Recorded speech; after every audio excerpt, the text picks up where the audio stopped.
Alhamdulillahi ta'ala.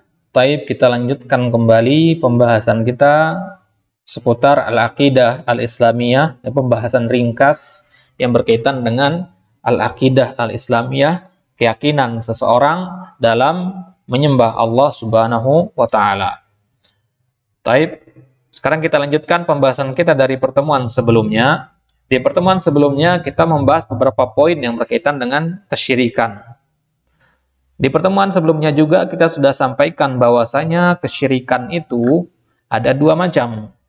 Ada yang besar, ada yang kecil. Sekarang kita masuk lanjutan dari pembahasan tentang syirik yang besar. Anwa asyirkil akbar. Macam-macam syirik yang besar. Di sini ada 4 contohnya. Yang pertama, syirkud dakwah. Kesyirikan dalam dakwah. Nah, dakwah artinya apa? Dalam berdoa. Ini dakwah itu artinya doa di sini, ya. Syirkud dakwah artinya kita menyekutukan Allah dalam perkara doa. Berarti maksudnya apa? Kita berdoa kepada Allah, juga berdoa kepada selain Allah. Itu dinamakan dengan syirku ad-dakwah. Berarti pembagian syirik besar di sini berdasarkan dalam perkara apa kita menyekutukan Allah. Ya, di sini kalau kita menyekutukan Allah dalam perkara ad-dakwah atau doa, berarti maksudnya adalah kesyirikan dalam hal berdoa. Karena kita tahu sendiri bahwasanya doa itu adalah ibadah. Bahkan Nabi SAW mengatakan ad-du'a'u mukhul ibadah. Inti dari doa itu, inti dari ibadah itu adalah doa. Maka kalau intinya rusak, ya inti ibadah itu yaitu doa rusak, maka rusak semua ibadah tersebut. Baik, maka itu yang pertama. Dalilnya apa? Qala ta'ala, fa idza raqibu fil fulki da'awullaha mukhlishina lahud-din. Falamma najjahum ilal barri idahum yusyrikun. Surat Al-Ankabut ayat 65. Allah menceritakan perbuatan orang-orang musyrikin. Mereka itu jika raqibu fil fulki, jika mereka mengarungi lautan dengan perahu, dengan sampan. Al-fulk itu artinya bahtera atau kapal laut lah ya.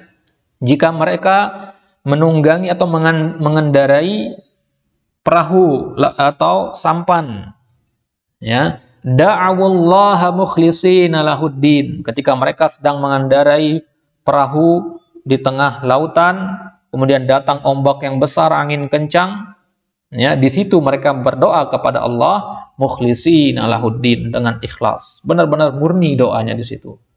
Nggak ada mereka ingat kepada wali fulan ya.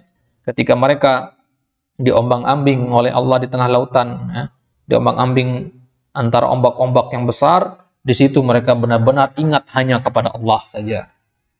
Falamma najjahum ilal barri, akan tetapi tatkala Allah selamatkan mereka sampai ke daratan, maksudnya mereka bisa menepi ke daratan dengan selamat, tidak kurang suatu apapun, perahunya tidak tenggelam, idahum yusyrikun, mereka kembali berbuat syirik. Ya, jadi mereka hanya mentauhidkan Allah ketika di tengah lautan, ketika dapat musibah saja, dan ketika sudah menepi, kembali berbuat kesyirikan. Maka ayat ini bukan hanya celaan kepada, jadi contoh ini bukan maksudnya hanya orang-orang yang biasa berpergian menggunakan kapal laut saja. Oh, saya kan nggak pernah pakai kapal laut, saya pakai pesawat, jadi saya nggak termasuk dalam ayat ini. Bukan begitu, ini hanya contoh saja ya. Contohnya bahwasanya orang musyrik itu salah satu cirinya adalah mereka mentauhidkan Allah dalam kondisi sulit. Ya, dalam kondisi sulit, misalkan kita naik pesawat, di situ kita sadar kita ini lemah sekali di dalam pesawat ini. Ya, kalau ada kesalahan sedikit saja dari teknisi pesawat dan sebagainya, maka pasti pesawatnya akan jatuh. Di situ kita mentauhidkan Allah ketika dalam pesawat. Tapi ketika pesawat sudah turun mendarat, kembali dia mensekutukan Allah. Bahkan yang uniknya, orang-orang zaman sekarang, ya, mereka menggunakan pesawat, kapal laut untuk menuju tempat-tempat kesyirikan, waliyadzubillah, ya, yang mereka namakan dengan wisata religi, ya, wisata rohani, mengunjungi makam-makam wali songo, makam Syekh Fulan bin Fulan. Mereka gunakan pesawat, mereka gunakan kapal laut, diombang-ambing oleh Allah di tengah lautan, untuk menuju kepada tempat kesyirikan. Ya, maka para ulama mengatakan kesyirikan pada hari ini atau kejahiliahan pada hari ini lebih berbahaya, lebih rusak dari kejahiliahan orang-orang jahiliyah sebelum Nabi SAW diutus. Kenapa? Karena kesyirikan orang zaman sekarang itu entah dalam keadaan sulit ataupun dalam keadaan senang, dia tetap menyekutukan Allah. Kalau orang jahiliyah zaman dulu, orang-orang musyrik di zaman Nabi, ya, mereka menyekutukan Allah ketika kesenangan, dapat kesenangan saja. Ketika mereka dapat musibah, mereka ingat Allah. Tapi kalau zaman sekarang, mau dapat musibah, mau dapat hal-hal yang baik, dia juga tetap menyekutukan Allah. Ketika dapat musibah, dia berdoa kepada Syekh Abdul Qadir Al-Jailani, ya, Syekh Maulana Fulan bin Fulan, dan seterusnya. Ketika dapat perkara-perkara yang baik, dia mengatakan, wah ini hasil panen melimpah ini karena sawah kita dirahmati oleh Dewi Sri, ya, atau Dewi Sri ya, kalau di Jawa itu kan Dewi Sri istilahnya untuk Dewi pertanian yang memberikan mereka tanaman yang melimpah, hasil panen yang banyak. Itu anggapan mereka. Dan ini adalah bentuk kesyirikan. Syirku ad-dakwah, kesyirikan dalam berdoa, memohon sesuatu. Kemudian syirik jenis yang kedua, yaitu syirkun niyah wal iradah wal qasd. Syirikan dalam masalah niat, keinginan, dan tujuan. Dalilnya surat Hud ayat 15 sampai ayat 16. Allah Subhanahu wa taala berfirman, "Man kana yuridul hayatad dunya wa zinataha, nuwaffi ilaihim a'malahum fiha wa hum fiha la yubkhasun."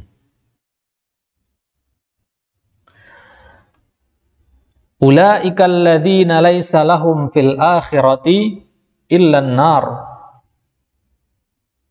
wa habita ma sana'u fiha wa batilum ma kanu ya'malun. Allah SWT mengatakan, man kana yuridul hayatad dunya, barang siapa yang menghendaki kehidupan dunia, wa zinataha, dan perhiasan kehidupan dunia, perhiasan dunia maksudnya hal-hal yang perkara duniawi, nuwaffi ilaihim a'malahum, kata Allah, maka pasti kami berikan balasan penuh atas perbuatan-perbuatan mereka fiha, di dalam kehidupan dunia ini. Wahum fiha la yubkhasun, ya, dan mereka di dunia tidak akan dirugikan, tidak dizolimi sedikit pun, begitu. Kalau antum bekerja 24 jam untuk mencari rezeki, ya, semangat untuk bekerja, maka antum akan dapatkan sebagaimana yang telah Allah tetapkan, tidak dizolimi, begitu. Ya, tidak dizolimi, gitu maksudnya. Ini bagi orang-orang yang hanya menghendaki kehidupan dunia saja. Orang-orang yang seperti ini, kata Allah di dalam ayat selanjutnya, ulaikal ladzina laisa lahum fil akhirati illan nar. Nah, perhatikan ayat ini, keras sekali. Mereka itu adalah orang-orang, ya, yang tidak memperoleh sesuatu di akhirat kecuali neraka. Wa habita ma sana'u fiha, dan sia-sialah di sana di akhirat nanti apa yang telah mereka usahakan di dunia dulu. Ya. Mereka mengumpulkan harta sebanyak-banyaknya di dunia, itu sia-sia ketika di akhirat nanti tidak akan menambah amal kebaikan mereka jika tidak digunakan untuk kebaikan. Wa habita ma sana'u, dan akan terhapuslah apa yang telah mereka kerjakan. Wa batilum ma kanu ya'malun, dan batillah apa-apa yang telah mereka perbuat di dunia dulu. Jadi ini apa? Kesyirikan dalam masalah niat. Ada dua orang, dia dua-duanya sama-sama mencari rezeki. Tapi orang yang pertama mencari rezeki hanya untuk kehidupan dunianya saja. Kalau orang yang kedua, dia mencari rezeki karena Allah memerintahkan. Dia mencari rezeki karena dia menganggap rezeki adalah ibadah. Ya, mencari rezeki adalah bagian dari ibadah. Maka tentu orang yang pertama tadi yang hanya mencari kehidupan dunia, ya, dia dikatakan telah melakukan kesyirikan dalam masalah niat dan tujuannya. Jadi ini kesyirikan yang paling umum, yang paling gampang menimpa siapa saja, karena ini berkaitan dengan perkara hati. Kemudian yang ketiga, syirkut ta'ah, kesyirikan dalam ketaatan. Allah Subhanahu wa taala mengatakan dalam surat At-Taubah ayat yang ke-31, ittakhadhu ahbarahum wa ruhbanahum arbabam min dunillah. wal Masih ibn Maryam wa ma umiru illa liya'budu ilahan wahida la ilaha illa huwa subhanahu amma yusyrikun. Mereka itu, kata Allah, menciptakan orang-orang musyrikin.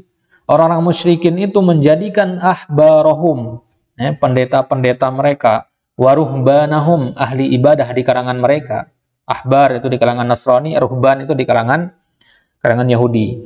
Arbaban, mereka jadikan pendeta-pendeta tersebut, tokoh agama mereka jadikan sebagai arbab, sesembahan min dunillah, selain Allah. Wal Masih ibn Maryam, begitu juga mereka jadikan Nabi Isa alaihissalam, gelar beliau adalah Al-Masih ibn Maryam, mereka jadikan sebagai tandingan bagi Allah.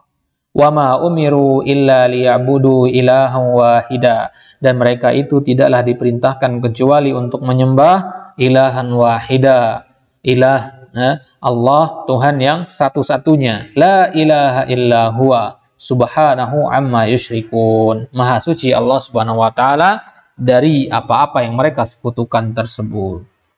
Jadi di sini mereka apa? Mereka taat kepada pemuka-pemuka agama, melebihi ketaatan mereka kepada Allah subhanahu wa ta'ala. Gulu, gulu itu dah syirku at-ta'ah, kesyirikan dalam ketaatan. Kemudian yang keempat, yang terakhir adalah syirku al-mahabbah, kesyirikan dalam al-mahabbah. Al-mahabbah artinya rasa cinta. Maksudnya apa? Kita mencintai makhluk Allah lebih dari cinta kita kepada Khalik, yaitu kepada Allah. Allah Subhanahu wa taala berfirman, "Wa minan nasi man yattakhidhu min dunillahi andada yuhibbunahum ka hubbillah." Allah ceritakan di sini, dan di sini ceritakan untuk menunjukkan keburukannya. Allah katakan di antara manusia itu ada yang menjadikan selain Allah sebagai tandingan. Mereka mencintai tandingan-tandingan tersebut sebagaimana mereka mencintai Allah. Misalkan seorang ayah sangat mencintai anaknya, berlebihan kecintaannya, sampai dia menghalalkan apa yang halal, mengharamkan apa yang haram, mengharamkan apa yang halal, demi memenuhi keinginan anaknya. Maka di situ kita katakan dia telah terjatuh kepada syirkul mahabbah. Dia telah menyekutukan Allah karena lebih mengedepankan rasa cinta kepada makhluk daripada kecintaan kepada Allah Subhanahu wa taala. Itulah kenapa Nabi sallallahu alaihi wasallam mengatakan ausaqu ural iman. Buhul iman yang paling kuat, ikatan iman yang paling kokoh itu adalah al-hubbu fillah, rasa cinta karena Allah, cinta karena Allah, dan benci juga karena Allah. Kita mencintai makhluk karena dia dekat kepada Allah. Kita membenci makhluk karena dia jauh dari Allah. Begitu ya. Jadi itu bagaimana seorang mukmin seharusnya menyalurkan rasa cintanya, entah kecintaan kepada makhluk dan sebagainya, harus semua itu berada di bawah kecintaan kepada Allah dan Rasulnya. Sebagaimana Nabi SAW ketika berdialog dengan Umar, Umar mengatakan, "Ya Rasulullah, aku mencintaimu di atas kecintaan tapi tidak lebih dari kecintaanku kepada diriku." La ya Umar, maka Nabi mengatakan, "Tidak begitu hai Umar, engkau belum cinta sepenuhnya kepadaku. Kecintaan kepadaku itu harus lebih dari kecintaanmu kepada dirimu sendiri, kepada hartamu, dan kepada keluargamu." Maka ketika itulah Nabi mengatakan, "Al-ana ya Umar, sekaranglah wahai Umar, engkau dikatakan telah mencintaiku," yaitu engkau mencintaiku di atas kecintaan kepada selainku. Itulah seharusnya kecintaan kita kepada Allah dan Rasulnya. Maka di antara doa yang diajarkan oleh Nabi SAW adalah, "Allahumma inni as'aluka hubbak wa hubba man yuhibbuk wa hubba amalin yuqarribuni ila hubbik." Baik, wa sallallahu ala nabiyina Muhammad wa ala alihi wa ashabihi wa sallam. Insyaallah kita lanjutkan pada kesempatan selanjutnya. Pembahasan masih tentang seputar kesyirikan, yaitu tentang ciri-ciri atau contoh dari syirik akbar dan syirik kecil. Kalau tadi jenis-jenis syirik akbar, syirik kecil, kita akan lihat jenis-jenis syirik yang lainnya yang banyak terjadi di tengah masyarakat kita. Baru kemudian tarikh syirk, ya, sejarah kesyirikan itu seperti apa, kemudian bahaya kesyirikan dan akibat-akibatnya. Jadi luas pembahasan kita tentang kesyirikan ini. Kenapa? Karena ketika kita mempelajari sesuatu, kita harus juga mempelajari lawan dari sesuatu tersebut. Bagaimana para ulama mengatakan, wa bididdiha tu'raful asya'u. Dengan lawan sesuatu kita akan mengenali sesuatu tersebut. Orang yang baik kita kenal dengan adanya orang yang jahat. Yang terang kita tahu karena adanya gelap. Maka kita akan tahu apa itu tauhid setelah kita tahu juga apa itu kesyirikan. Allahu taala a'lam. Baik, kita lanjutkan di kesempatan selanjutnya. Wassalamualaikum warahmatullahi wabarakatuh.